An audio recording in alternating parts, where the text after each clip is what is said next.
Hi everyone, welcome to this module where we look at the politics of development and its implications for policy.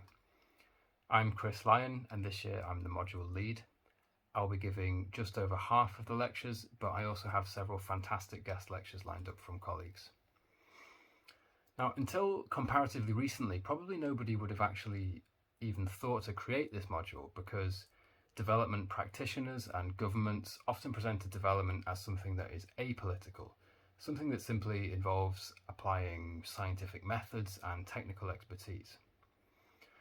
But a recent wave of thinking has argued that this tendency just masked the many important ways in which political factors do facilitate or block development, as well as masking the internal politics and status inequalities of the international development community itself. So increasingly, therefore, it seems urgent to confront and to understand the politics of development.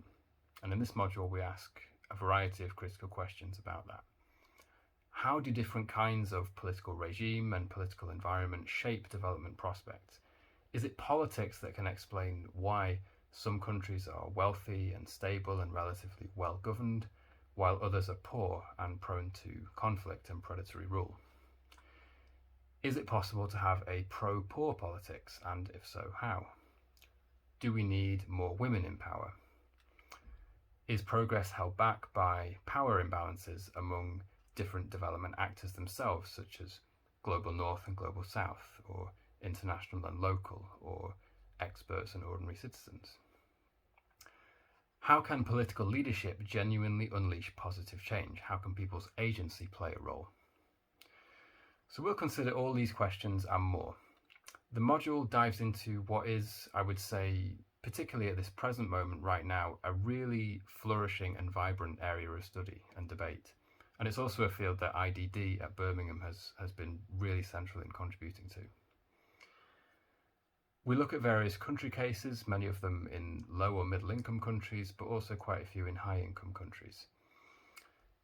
As you'll see, the way that we approach the politics of development is that it's not only something that is done somewhere else by politicians. Yes, you have the obvious formal sites of politics, parliaments, congresses, elections, politicians, laws, constitutions, and so on. And of course, all of these things are very important. But politics is also something that we all participate in every day when we go to work or choose to buy this product and not that product, or choose to raise our kids a certain way, or to share something on social media. So on this module, we examine politics in both the formal and the informal sense. Now, the way that I've structured the module this year is that it has two halves. In the first half, we look at theories and explanations of the role of politics in development.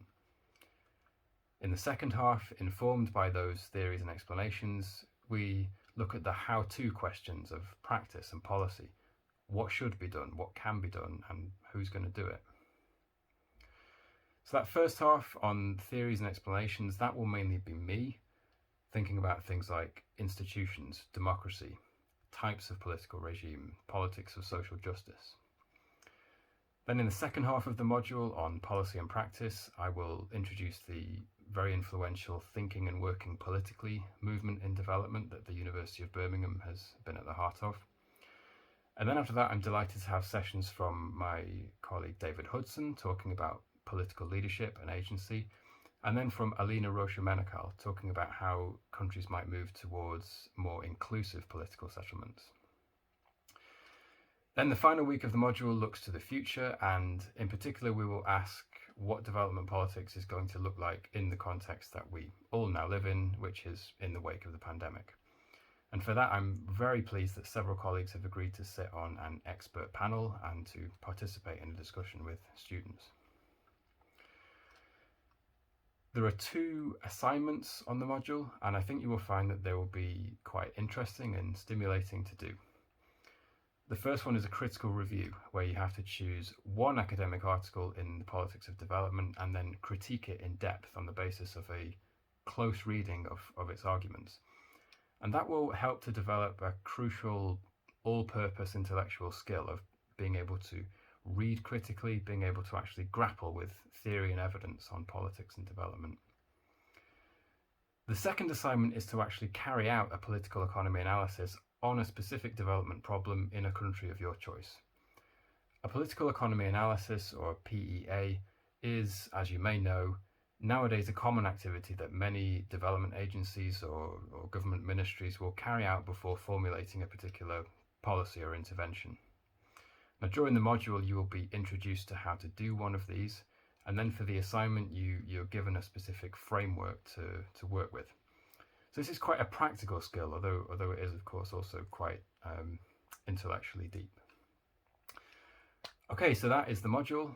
I can't wait to get started, and I'm looking forward to seeing you all soon.